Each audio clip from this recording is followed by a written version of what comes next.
अस्सलाम वालेकुम नाज़रीन, एक नई वीडियो के साथ मैं हूँ आपका मेज़बान रज़ा अब्बास। क्या वाक़ई अफ़गान महाजरीन भारत के खामोश सिपाही हैं? गली मोहल्लों के कारोबार हों या फिर बड़ी बड़ी मार्केट के अंदर इन्वेस्टमेंट हो, हर कारोबार के अंदर अफ़गान शहरी ने कब्ज़ा कर लिया है। लेकिन इनके दिलों में आज भी पाकिस्तान के लिए इंतहाई नफ़रत पाई जाती है। ये मैं नहीं कह रहा, बल्कि इस मुल्क के वज़ीर दिफ़ा ख्वाजा आसिफ कह रहे हैं। और किन बुनियादों के ऊपर कह रहे हैं, वो मुहर्रिकात आज के इस व्लॉग में मैं आपके सामने रखूँगा, जो इंकशाफात वज़ीर दिफ़ा ख्वाजा आसिफ की जानिब से अफ़गान महाजरीन से मुतल्लिक़ किए गए हैं। मगर उससे पहले आपसे दरख्वास्त के वीडियो को लाइक और चैनल को सब्सक्राइब ज़रूर कीजिएगा।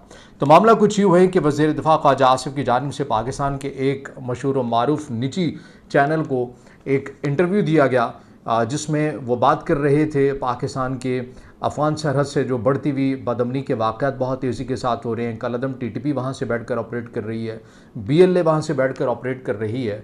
तो ऐसे में बहुत सारे मुहर्रिकात, बहुत सारी चीज़ें थीं जो ख्वाजा आसिफ की जानिब से बयान की गई, जो एंकर की जानिब से सवालात की सूरत में किए गए। लेकिन जो पॉइंट मैं आपके सामने रखना चाहता हूँ वो अफ़गान महाजरीन से मुतल्लिक़ है, या बिलख़ुसूस वो अफ़गान शहरी या अफ़गान पनाहगज़ीन जो कि पाकिस्तान में रह रहे हैं।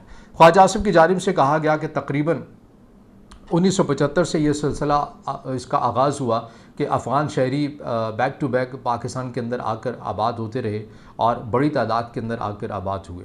और उन्हीं के मुताबिक, मैं उन्हीं को कोड करके बात कर रहा हूँ कि उनका ये कहना है कि तकरीबन 50 साल तो हो गए हैं अफ़गान शहरियों को पाकिस्तान में रहते हुए, यहाँ पर कारोबार करते हुए, यहाँ के वसाइल से लुत्फ़ अंदोज़ होते हुए। लेकिन जब वो अपने हलके की बात वो कर रहे हैं, कहते हैं जब मैं अपने हलके में जाता हूँ और मैं देखता हूँ, यानी कि सियालकोट में, मेन जो पंजाब का गढ़ है उस जगह के ऊपर बात करें, किसी सरहदी इलाके की बात वो नहीं कर रहे। वो कह रहे जब मैं अपने हलके में जाता हूँ तो मैं ये देखता हूँ कि हर गली कूचे बाज़ार के अंदर, चाहे वो रेडी है, चाहे वो कोई दुकान है, कुछ भी है, तो वहाँ पर मुझे अफ़गान शहरी मिलते हैं। और फिर मैं ये भी देख कर हैरान रह जाता हूँ कि अफ़गान जो शहरी हैं, अफ़गान महाजरीन पनाहगज़ीन हैं, ये बड़ी तादाद के अंदर झोंपड़ियों में रह रहे हैं, कच्ची आबादियों में रह रहे हैं। मगर जहाँ पर ये रह रहे हैं उन्हीं के झोंपड़ी के बाहर या उस कच्ची आबादी के उस मकान के बाहर इनकी करोड़ों की मशीनरी बाहर खड़ी है, जो ये मुख्तलिफ कंस्ट्रक्शन के लिए इस्तेमाल करते हैं, और इनकी ज़ाती इनकी अपनी है।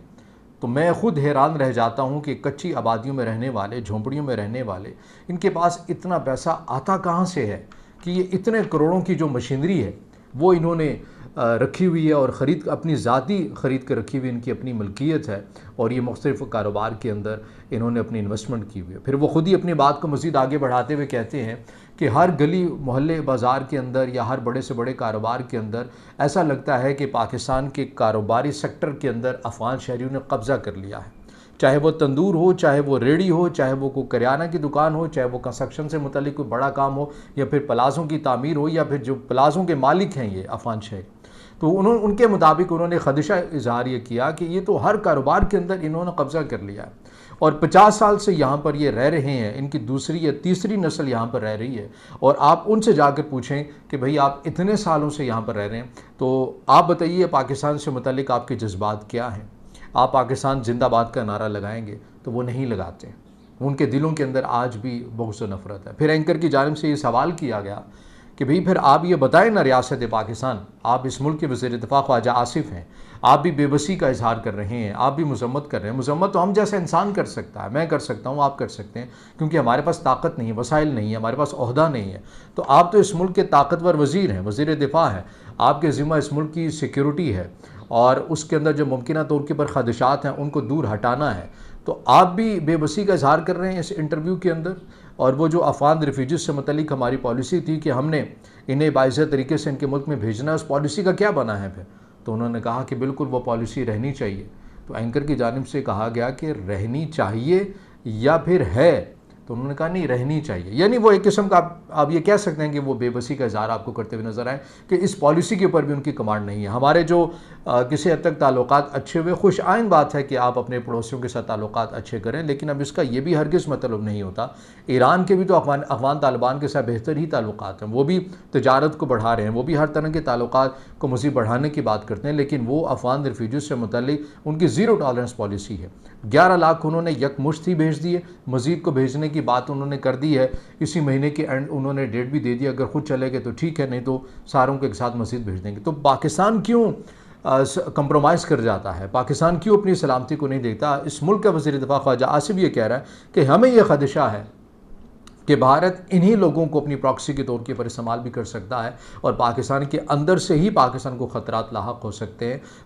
تو جب اس ملک کا وزیر دفاع خواجہ آصف ایسی بات کر رہی ہے اور ذمہ دار شخصیت ایسی بات کر رہے ہیں، ذمہ دار عہدے کے اوپر بیٹھ کر ایسی بات کر رہے ہیں، تو پھر انہیں افغان ریفیوجیز کو بھیجنا میرا کام ہے، آپ کا کام ہے، یا پھر کس کا کام ہے؟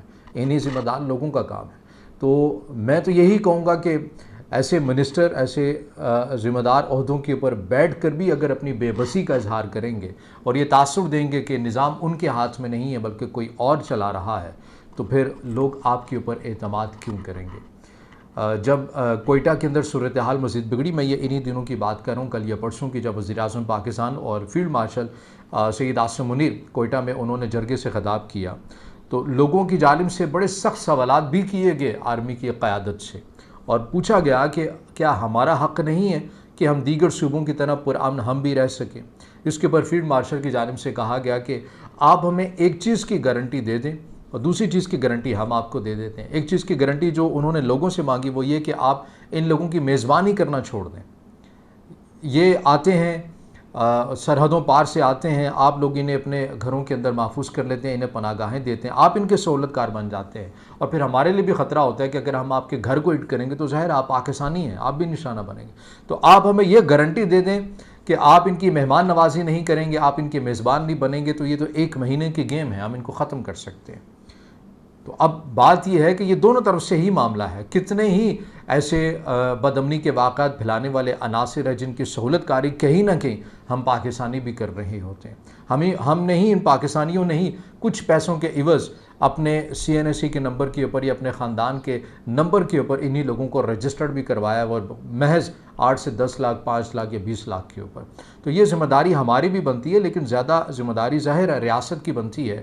افغان پناہ گزینوں سے متعلق ریاست پاکستان کی ایک پالیسی تھی، مجھے نہیں معلوم ہے کہ اب وہ ہے یا نہیں ہے، اس کے اوپر پوری پاکستانی عوام نے لبیک کہا تھا، خوش آمدید کہا تھا اور سراہا تھا اس پالیسی کو، مگر اس کے بعد جیسے ہی ہماری 1-2 ملاقاتیں ہوئیں، افغان طالبان کے ساتھ بہتر تعلقات ہوئے، اس کے بعد وہ معاملہ، اب وہ نمبرز جو روزانہ کی بنیاد پر آ رہے تھے وہ اب آنا بند ہو گئے۔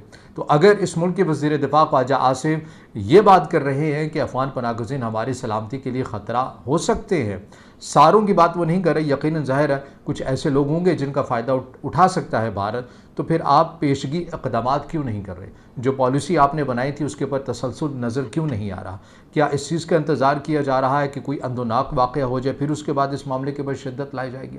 یہ وہ تمام سوالات ہیں جو ہر پاکستانی پوچھتا ہے، یہ وہ تمام سوالات ہیں جو ہر وہ پاکستانی پوچھتا ہے کہ ہم نے اپنے وسائل بانٹے ہیں ان کے افغان شہریوں کے ساتھ، 40 سے 44 سال بلکہ 50 سال تک میزبانی کی ہے، اب ان کے ملک میں ایک سچویشن سٹیبل ہو چکی ہے، تو اب ان کو چلے جانا چاہیے واپس باعزت طریقے سے۔ اگر نہیں بھیجا جا رہا تو ریاست پاکستان کے اوپر ہی عدم اعتماد بڑھ رہا ہے عوام پاکستان کا۔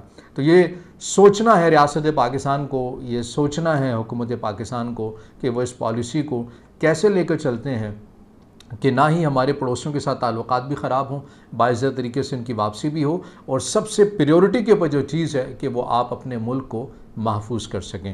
تو یہ وہ سوالات ہیں جو یقیناً آپ کے بھی ذہنوں میں ہوں گے۔ اگر مزید بھی کچھ سوالات ہوں تو آپ ہمیں ضرور کمنٹس میں بھی بتا سکتے ہیں، مگر یہ سوالات وہ ہیں جو ہر پاکستانی ریاست پاکستان سے پوچھ رہا ہے۔ تو یہ اب تک کی ویڈیو ہے جو آپ کے سامنے میں نے رکھی ہے۔ اگر آپ سمجھتے ہیں کہ ویڈیو معلوماتی ہے تو پھر اسے ضرور اپنے دوستوں تک شیئر کیجیے گا، لائک کیجیے گا، کمنٹس میں اظہار خیال کیجیے گا اور چینل کو سبسکرائب ضرور کیجیے گا۔